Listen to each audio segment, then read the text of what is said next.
nous allons travailler ensemble, avec elle surtout, pour qu'elle nous aide à sortir de ça. Vous savez, chez nous, c'est à la fois culturel et aussi technique.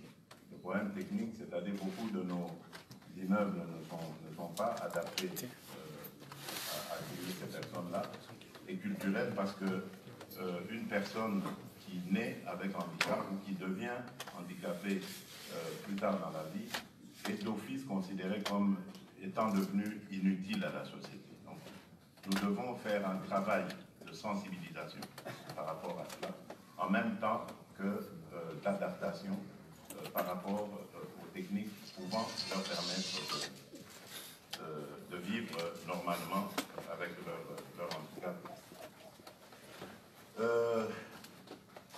Je crois que j'oublie la troisième question, là, c'était, oui, par rapport au recensement. Oui, je m'excuse, je crois que j'ai pris les problèmes comme ça dans l'ensemble, sans rentrer dans les détails, parce que c'est comme ça que je procède toujours. Je préfère que les questions viennent directement, et donc ça me permet de pouvoir répondre directement à la question. Donc, quand j'ai parlé du numérique, j'aurais dû évidemment insérer ce problème. Nous sommes en train de travailler sur la mise sur pied de cette initiative, mais qui va englober tout le reste, le e-gov et tout ce qui vient avec.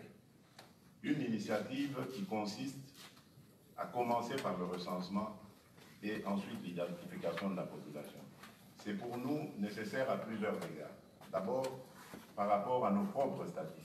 Nous en avons besoin, urgemment, pour planifier une politique sérieuse de lutte contre la pauvreté et surtout d'instauration de l'état de droit, ce qui est un vœu qui m'est très cher.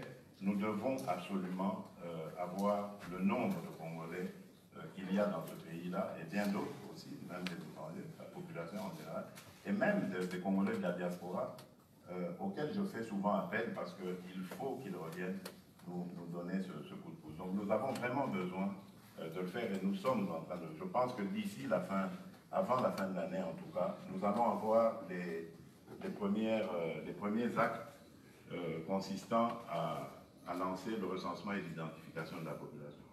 L'autre côté, c'est par rapport aux élections. Vous avez vu qu'il ne se passe pas une élection depuis 2006 sans contestation.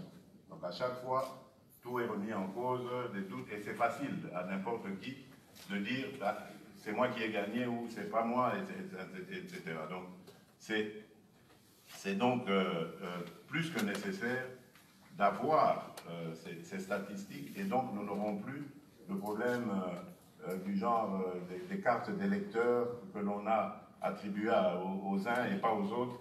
Toute la population sera connue, surtout celle en âge de voter, et donc il n'y aura plus de contestation de ce côté-là. Je connais votre expertise en cette matière, et elle serait éventuellement la bienvenue, parce que j'ai entrepris de mettre sur pied moi-même une équipe de jeunes gens qui sont tout aussi experts que vous, et que j'ai réussi à prendre comme ça de plusieurs horizons, de les mettre ensemble et de les inviter à créer leur propre entreprise qui va travailler sur le sujet avec évidemment le partenaire que nous trouverons. Je ne sais pas, il y a plusieurs noms qui circulent en ce moment. Lors de mon dernier passage au Japon, je les avais amenés, ils ont vu les Japonais, ils sont allés en Corée, ils sont en France, ils ont été même au Pakistan pour recueillir tous ces avis et considérations. Et donc, nous allons avoir ce partenariat qui va nous permettre d'ici, avant la fin de l'année, de nous lancer là-dedans. Donc, c'est vraiment un de nos objectifs. Monsieur Kalonji, oui, donc le premier volet de la question, c'était l'intervention du pouvoir. Nous en avons parlé avec le Premier ministre hier. Je crois que ça, c'est une décision qui dépend de la Belgique. Ce que j'ai vu, par exemple, au Japon, c'est que la JICA, aujourd'hui, est vraiment en pointe sur le retour en Afrique, enfin, plus de présence en Afrique et surtout au Congo. Et la JICA elle a entrepris de garantir aux entreprises japonaises d'aller investir, les investissements qui vont se passer. Donc, cela ne dépend pas de nous. J'ai cru comprendre, en tout cas, en parlant avec mon interlocuteur, qu'il y avait un intérêt certain à réveiller le Ducoire, à le relancer, à le remettre sur le Congo.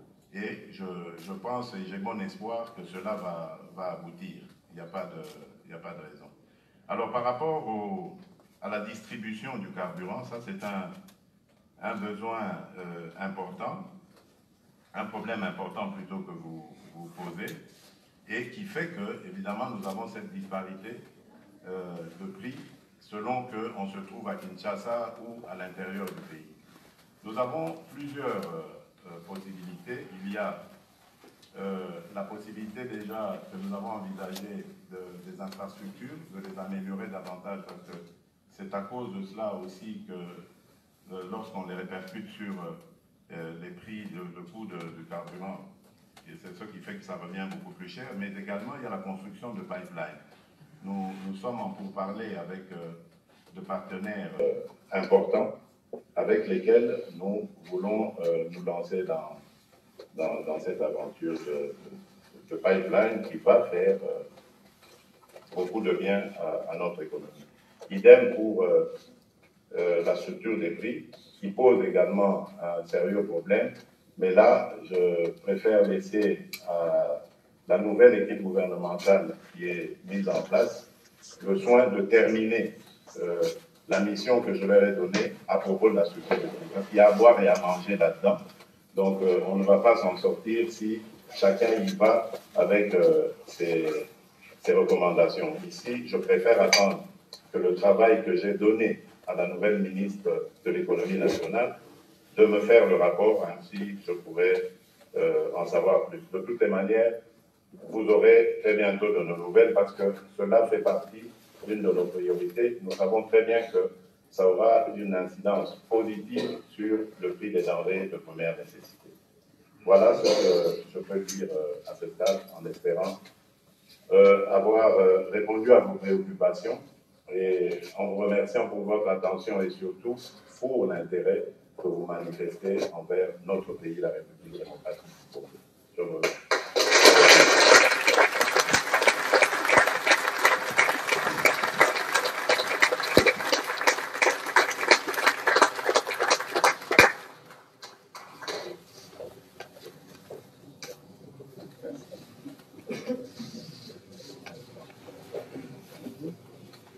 Voilà, j'invite à présent notre CEO, M. Peter Timmermans, à clôturer la séance.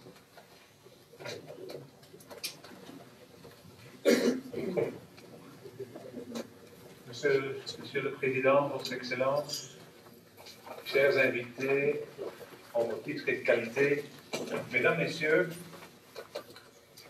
Votre Excellence, au nom de l'AFUB, je tiens encore à vous remercier d'avoir pris le temps de venir nous exposer ici de vos priorités socio-économiques. J'ai notamment noté avec intérêt l'évaluation des signes objectifs que vous avez dressés de la situation actuelle et les défis et opportunités qui se posent à la République démocratique du Congo. J'ai pris connaissance avec intérêt des ambitions, des priorités qui sont les vôtres. Ceci en matière notamment de bonne gouvernance, croissance économique durable.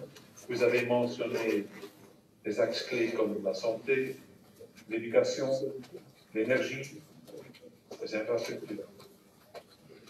Et je puis vous garantir que notre pays dispose, dans ce secteur, de nombreux chantiers. Ça sera très connu, enfin, moins connu. Bien entendu, les investisseurs ont besoin de stabilité et de sécurité juridique. Deux mots clés, stabilité et sécurité juridique. Je ne doute donc pas que nos entreprises, réputées pour leur volonté d'entreprendre, d'exporter et d'innover, nos entreprises seront très attentives au développement à venir à la République démocratique du Congo. Et je formule très sincèrement le vœu que cette rencontre ce soir et l'ensemble des contacts prévus lors de cette visite officielle dans notre pays marqueront une étape importante dans le renforcement des relations politiques, économiques entre nos deux pays. Monsieur le Président, Votre Excellence, la présence massive des chefs d'entreprise cet après-midi constitue, à nos yeux, un signe très encourageant pour la reprise des liens économiques entre nos deux pays. Regardons vers l'avenir, vers une collaboration. Merci de votre attention.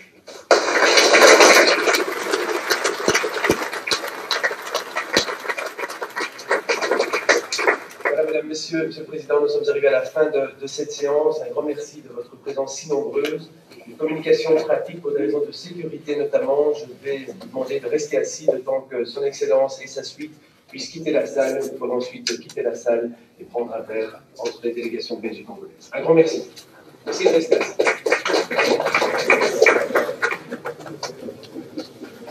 Ok, chasser quelqu'un d'image.